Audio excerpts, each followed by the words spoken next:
Stress affects around half of us on a regular basis. It's now the main cause of workplace sickness absence, and if we don't do anything about it, it can often lead to serious mental health problems later on.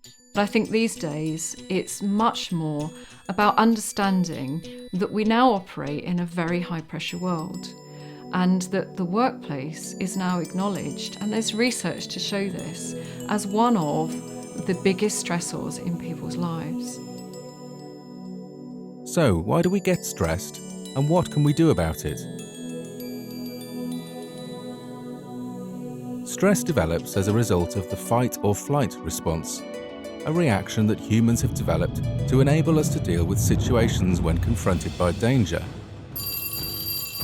When you perceive a threat, an alarm bell goes off in your brain, triggering a chain reaction to gear you up for instant action.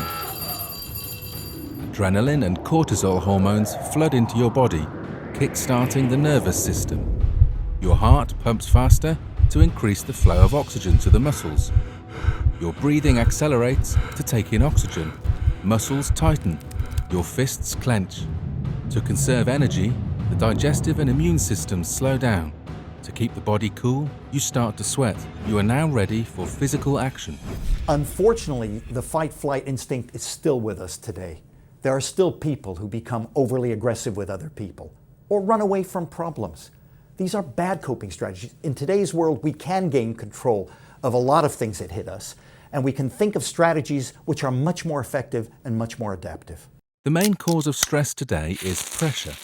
This could be pressure to meet targets at work. I don't know if it's possible to get it done in a week. Well, then you're just going to have to stay late a few evenings, work through your lunch break. Juggle family responsibilities. I was wondering if you could pick up the kids later. I'm a bit busy. Look, I know, I'm really sorry. It just looks like I'm staying late tonight. Or find the money to pay our bills. Pressure in the workplace, to a point, is very good for us. It brings out the best in us, we rise to the challenge. It's about controlling that and ensuring it doesn't become negative. People tend to put quite a lot of stress on themselves. So without any managerial or any other sort of input, people are probably pushing themselves quite hard. So any additional stress on top of that can trigger a stress reaction. You're working as hard as you can, and suddenly a whole load more work is dumped on your desk. People find they start getting really anxious about their performance.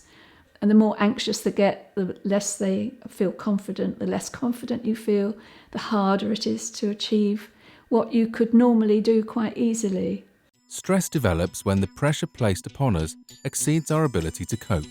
This causes us to feel under threat, and our fight or flight stress response kicks in. Some of the most common triggers for stress include financial worries, relationship problems, family responsibilities, long working hours or excessive workloads, having to deal with difficult people, periods of change and uncertainty, and feeling we have no say or control over things. Managing our stress levels is all about understanding and changing how we respond to certain triggers. It's our response, rather than the trigger itself, that causes the stress reaction. When you're looking at triggers for stress, I think it's a very personal thing. What's a stressful trigger for one person may not be for another. A key step is recognizing what we can change and accepting what we can't. I think frequently when we're under stress, you know what ends up happening is our kind of thought patterns create our problems for us. We kind of think the worst case scenario. We think of all the disasters that are going to occur as a consequence of the kind of pressures on us at the moment. We have to think much more rationally than that.